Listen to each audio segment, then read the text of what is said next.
Well, the Lakers got a big win and a big game from Luka Doncic last night, who just came back after sitting out a week due to a combination of a left finger sprain and a lower left leg contusion. But they got Luka Doncic back, picked up an NBA Cup win, beating Memphis 117-112, also getting back Marcus Smart. He himself sat out half a week with a lower left leg contusion, and all around they look pretty good.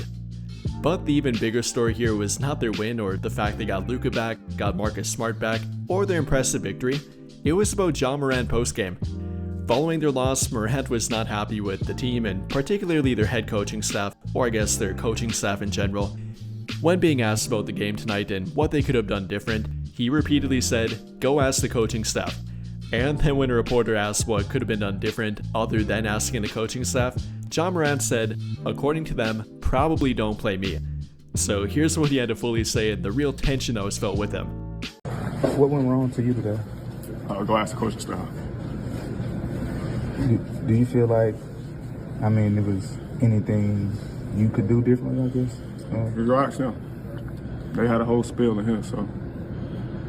From the outside, and the outside may be wrong, but from the outside, it didn't look like you had your usual energy tonight. Go ask the coaching staff why. Okay. You feel like you should play more? Go ask the coaching staff. Should I play more or not? What could have been done different to get a different outcome other than asking the coaching staff? According to them, probably don't play me, honestly. That's what basically the message was after, so it's cool. The coaching staff message was It's it? cool, bro.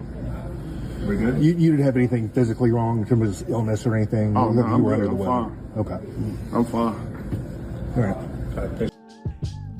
I don't know about you guys, but that to me seems like there's an obvious disconnect between Ja Morant and the Grizzlies coaching staff. Not only that, but probably some internal tension with the team. Ever since late last season when they made the change from Taylor Jenkins now to their new head coach that I'm not going to try to pronounce his name, there's been some obvious disconnect. Ja Morant has made comments, this being the most blatant comment about it, but even some kind of nudges at it prior to this one. Jaren Jackson has made some comments. Obviously, they traded Desmond Bane, a guy that had been part of their core for a few years now, and I don't think they're very happy with that. Despite entering this game with a winning record at 3-2, they never looked quite right in my opinion. Tonight was obviously even a really good showing of that. They were very disconnected. Ja Morant didn't look good out there and didn't look right on the court. During the second half, he didn't play as much compared to usual. During the entire game, playing 31 minutes, not as much as he normally does play, and again, he had something to say about that. He really shouldn't be that mad about it in my opinion. During the second half, he played 16 minutes, dropping 0 points, 0 of 7 from the field and 0 of 4 from beyond the arc. Definitely being bothered by the Lakers defense and particularly Marcus Smart, his now former teammate. But it obviously didn't make him happy, and there's some real tension going on with this Memphis Grizzlies team. And oh boy, now to add even more fuel to that fire, it's been confirmed that Ja Morant will in fact be suspended. The confirmation coming from Shams Charania, saying that the suspension does come as a result of his post-game comments about the Grizzlies coaching staff and their head coach, to which I'm not surprised about and I don't think anyone should be. He wasn't beating around the bush with it, he directly said it, directly called out their coaching staff, wasn't happy about his playing time and the way they have been using him, and I think it's pretty obvious to why he got suspended, and it wouldn't be a surprise to eventually see him get traded, or for the entire team to make some major changes going forward. And well, that kind of begs the question of, did the Lakers break the Grizzlies? I'm not sure I go that far with it, but they definitely pushed them over the edge and maybe to their breaking point temporarily. Ja Morant's not happy about it, letting that be known. The coaching staff is probably not too happy with his comments, and there's gonna have to be a conversation there. Maybe a team meeting, maybe eventually a players only meeting. We often know where that leads to, and there might eventually be some turmoil with this.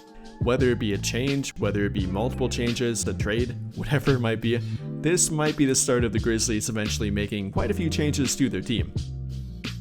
Regardless though, this does happen to be a Lakers channel, so apart from their problems and what they may or may not do going forward, I think it's a real testament to where the Lakers are currently at, what they have been able to overcome, what they can be with Luka Doncic back, what they can eventually be with Luka, LeBron, and Austin together, and simply the depth of their team and what they're able to do on both ends of the court.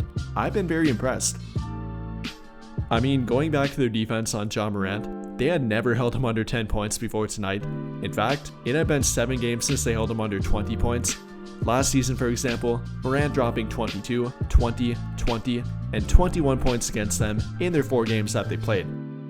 Or even going back beyond that, dropping 39 points against them on February 28, 2023, and even going back to 2021, him dropping 41 against them, 40 prior to that game, and simply put, they really have never had an answer for Ja Morant prior to this game and prior to this season. So whether that was from Marcus Smart, the Lakers' scheme on defense, and their defense in general, or if it was more about Ja Morant and him not liking the current coaching staff, not liking what they're trying to do at this point, not being happy and not being in a great state of mind with their team, I guess it might have been a combination of all of that, but it is very telling that the Lakers did this to him. The Lakers' defense working, their schemes currently working, and the spot that their team is currently in on both ends of the court really too. Following their game last night, the Lakers now a top 10 offense and a top 15 defense, ranking 10th in offensive rating and then ranking 15th in defense rating. No, not exactly where they want to be quite yet, but they're definitely trending in the right direction, definitely showing improvement on both offense and defense, in spite of being without LeBron for the entirety of it, being without Luka for 3 games, and that's obviously a big chunk of their offense gone, being without Marcus Smart for 3 games, a big chunk of their defense, and being without a good part of the rotation in general too. They found a way to overcome that and slowly but surely have been trending in the right direction on both ends of the court, and they showed it last night too. No, not even with Luka Doncic dropping 44 points and generating a ton of open looks for teammates, of which Jake the Arabia benefited from, having another double-figure game for himself, following his 27-point game last game, now dropping 13 points, 5 of 8 from the field, 1 of 3 from beyond the arc, Marcus Smart benefiting from it, even self-creating for himself a bit and doing some secondary playmaking for them, dropping 12 points on 5 of 8 from the field. I thought offensively, even when their shots weren't dropping, they were getting high-quality looks, that they were playing together, and that their schemes were working against Memphis. And then defensively, they played very together throughout the entire game, even after DeAndre Ayton left, leaving due to back spasms and not playing during the second half, had been a pretty good rim protector for their team and a pretty good last line of defense.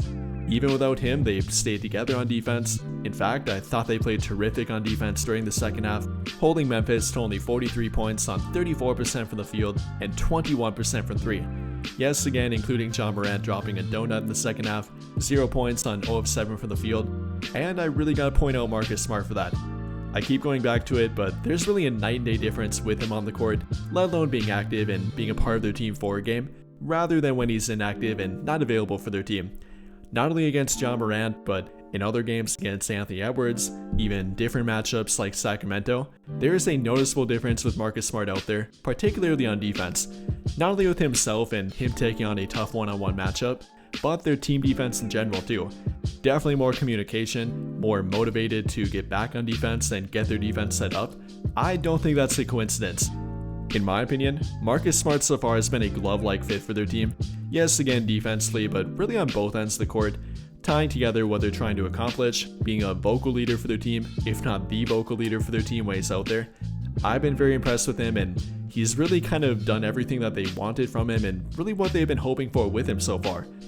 So hopefully he can maintain that, but I'm never going to complain about this with Marcus Smart. Now with what he did last night, 12 points and 2 steals with it, now with the overall average with him so far, 9 points per game, 2.5 assists per game, 1.3 steals per game, and shooting 50% from the field. Yes, the 3-point shooting could and would stand to improve a little bit, only 18% so far, but if you would get that up to 32 to 35%, ideally around that 35% range. Regardless, the great defense, the secondary playmaking, the leadership, communication, it's been very good with Marcus Smart.